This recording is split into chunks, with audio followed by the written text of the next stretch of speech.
The July my grandmother's headstone finally came in. The heat over western Iowa sat down on the fields and would not move.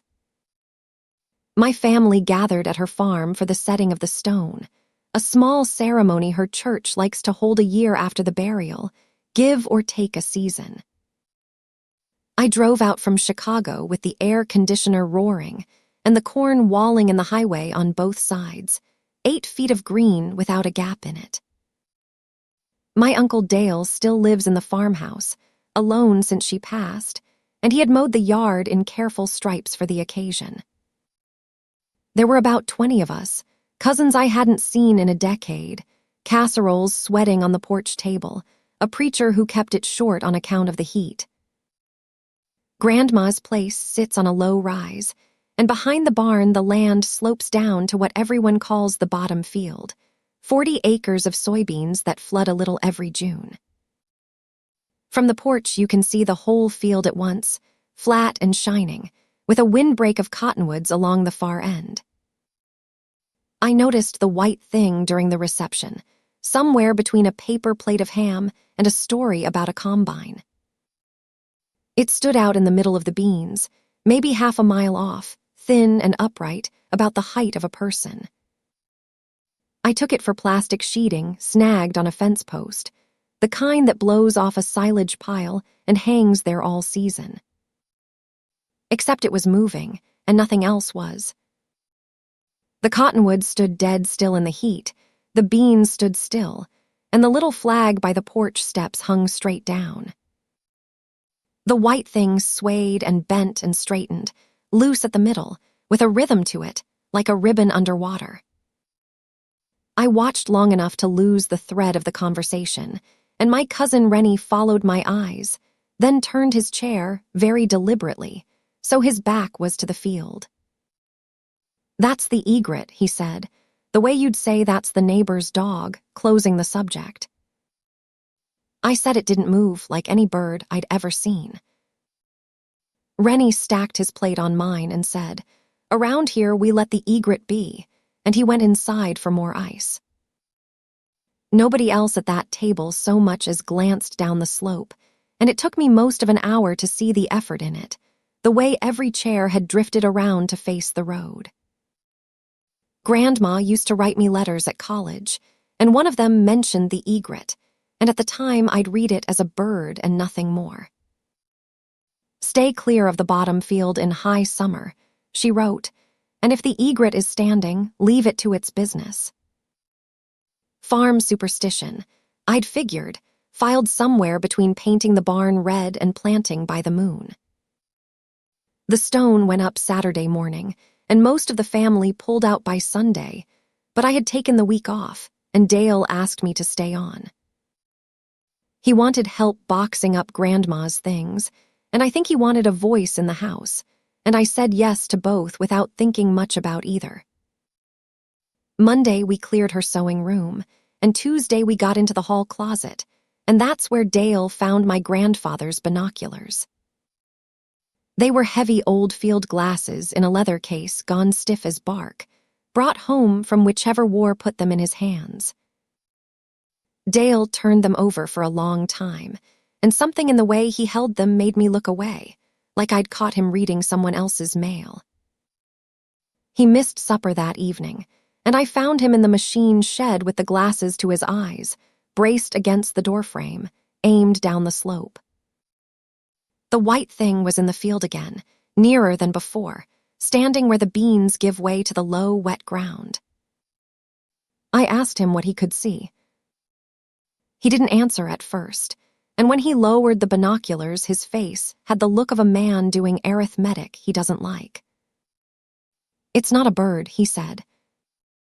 Then he said, "I can almost make it out," and there was something in the word almost that I did not care for.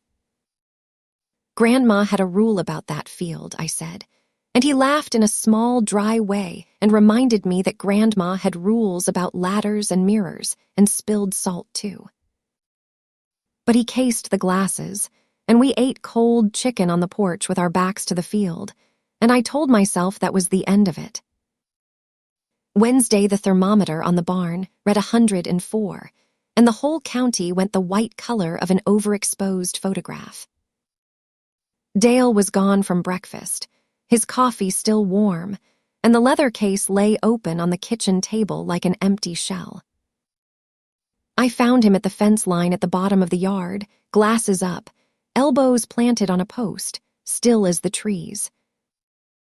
The white thing had come up out of the wet ground overnight, and now it stood inside the near half of the field.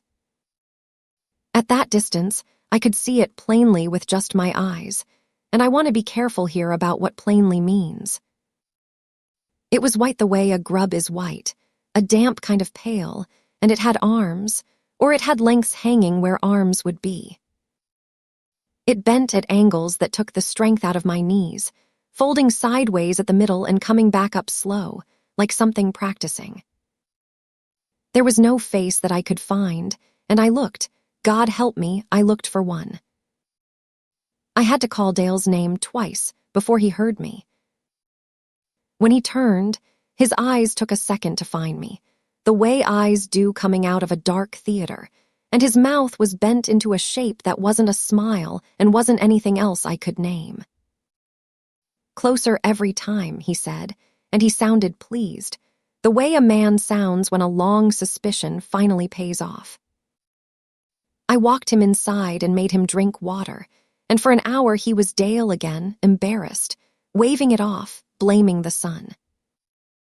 He asked about my job in the city, and I answered, and neither of us named the thing we were both listening for, which was any sound at all from the field. There isn't one, is the thing.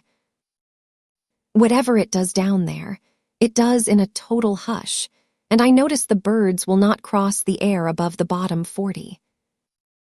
That night I woke in the black hours to the screen door easing shut, the careful way, the way a man closes a door when he does not want to be heard. From the sewing room window I could see the yard by moonlight, and Dale was halfway down the slope in his undershirt, the binoculars swinging against his chest.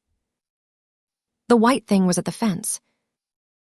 It rose a full post's height above the wire, leaning over the top strand the way a neighbor leans, settled and patient, its middle going side to side in that slow underwater sway. Dale kept walking toward it. I banged on the window with the flat of my hand, hard enough to rattle the frame, and yelled his name through the glass. He stopped. The white thing went still for the first time since I had laid eyes on it, and the whole length of it came around, faceless, the way a needle comes around to north. Its attention had a weight, like standing with your eyes shut too near an open kiln. Dale came back up the yard at a walk, not a run, and stood shaking in the kitchen while I latched the door, saying the same thing over and over while I got the lights on. I nearly had it, he kept saying. I nearly had it whole. In the morning, I called his daughter in Minneapolis, and I lied only a little, telling her that her dad had been too long alone out here and the heat was doing him no favors. She came Friday and took one look at him and started packing his bag. While Dale napped in his chair, I carried the binoculars out past the grain bins and slid them under the flat rock where Grandpa buried his dogs, case and all. It felt like the right sort of place for them, somewhere loyal.